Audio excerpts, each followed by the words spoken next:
अस्सलामुअलैकुम वरहमतुल्लाह।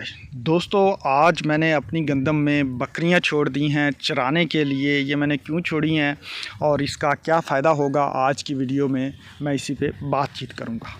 आगे बढ़ने से पहले मैं आपको बताता चलूँ कि ये वही गंदम है जिस पे मैंने एक्सपेरिमेंट लगाया हुआ है बीओपी और डीएपी का मुकाबला करने के लिए। लेकिन उस पे मैं बातचीत बाद में करूँगा।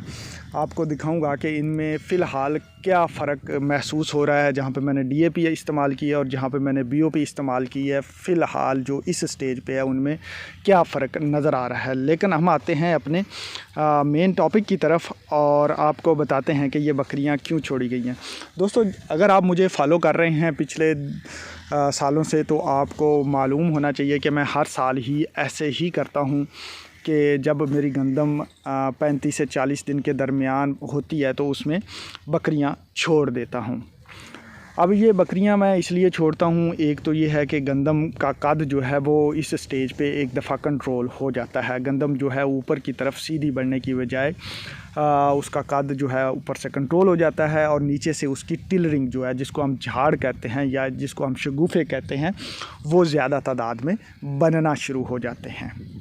और इसके अलावा मुझे दूसरा जो मेन फ़ायदा हासिल होता है वो ये कि आजकल सर्दियों के मौसम में चारे की इंतहाई किल्लत होती है।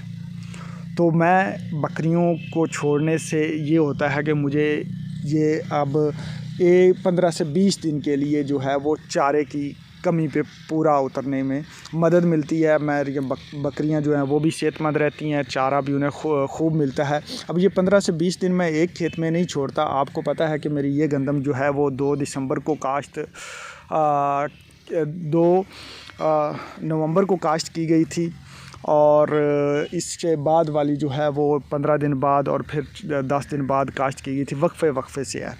तो इस तरह से जब इसकी चिराई मुकम्मल हो जाएगी तो फिर अगले खेत में मुंतकिल हो जाएंगी और फिर उससे अगले खेत में। इस तरह से 20 से 25 दिन बल्कि 30 दिन के लिए चारा भी बकरियों को मिलता रहता है और गंदम का कद कंट्रोल होने के साथ साथ उसके शगुफ़े भी ज़्यादा निकलते हैं। तो दोस्तों, अब ये है कि इसमें कुछ एहतियाती तदाबीर भी आप लोगों ने लेनी होती हैं। ये नहीं है कि आप किसी भी स्टेज पे गंदम में बकरियां छोड़ दें तो वो फ़ायदेमंद होंगी। आपने ये ज़हन में रखना है कि आपकी गंदम जो है वो नाड़ बनाना या तीली बनाना शुरू ना की हो। आपने ये चीज़ देख लेनी है और उसके बाद ये फ़ैसला करना है कि आपकी फ़सल में बकरियां छोड़ी जा सकती हैं या नहीं छोड़ी जा सकती। जब आप ये फ़ैसला कर लें, मैं ज़्यादातर जो है अपनी गंदम में 35 से 45 दिन के दरमियान जो है वो बकरियां छोड़ता हूं। आपको पता है कि ये, जैसा कि मैंने बताया कि ये गंदम जो है वो 2 नवंबर को काश्त की गई थी और आज जो है 19 दिसंबर है।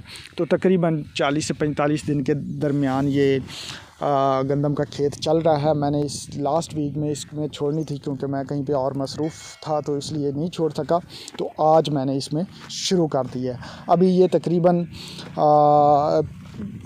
10 दिन के लिए इसमें इस खेत में बकरियां चरेंगी क्योंकि मेरे पास बकरियां कम है। तो 10 दिन इस 1 एकड़ में निकाल जाएंगी और फिर नेक्स्ट खेत में मुंतकिल कर दी जाएंगी।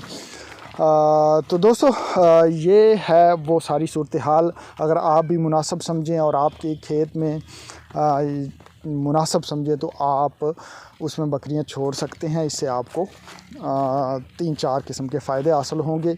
अब हम आते हैं अपने दूसरे टॉपिक की तरफ कि मैंने जो इस खेत पे एक्सपेरिमेंट लगाया हुआ था उसकी क्या सूरत हाल है। तो मैं अभी आपको वो भी दिखाता हूँ और साथ साथ डिस्कस भी करते जाते हैं।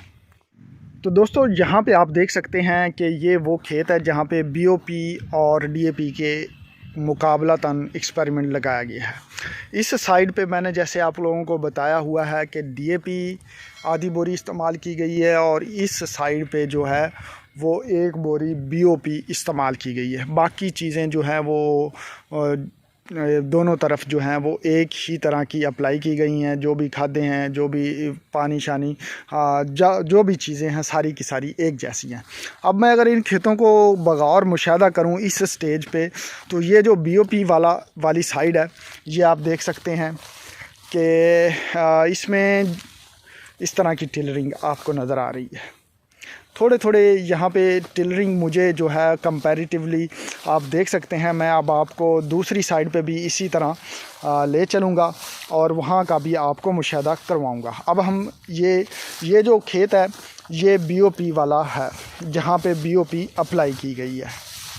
अब ये हम जो है वाटर चैनल क्रॉस करेंगे और यहाँ पे हम DAP वाले खेत में दाखिल होंगे। अगर हम DAP वाले खेत में दाखिल हों तो आपको बनिस्बत घने टिलर्स नज़र आ रहे हैं, बहुत ज़्यादा डेंस किस्म की ग्रोथ नज़र आ रही है, जो इस स्टेज पे मैं ऑब्ज़र्व कर सकता हूँ कि बनिस्बत BOP के थोड़ी ग्रोथ ज़्यादा है। अब ये जो यील्ड पे क्या असर होगा वो हमें बाद में भी पता चलेगा। अब मैं इसका एक और भी चीज़ आपको देखनी होगी कि जो BOP है वहाँ पे शुरू में नाइट्रोजन बिल्कुल ज़ीरो थी, जबकि DAP जहाँ पे है वहाँ पे DAP के साथ नाइट्रोजन भी आई थी।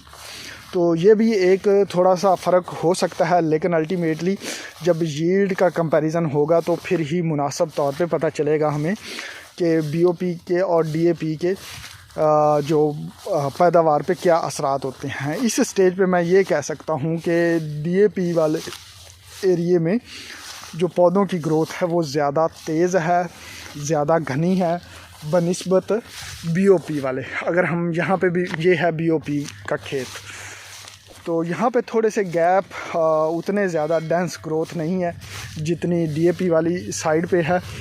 तो इस स्टेज पे आप देख सकते हैं, आप ख़ुद फ़ैसला कर लें। आइंदा भी मैं आप लोगों को अपडेट करता रहूँगा। मिलते हैं अगली वीडियो में, तब तक अल्लाह हाफ़िज़।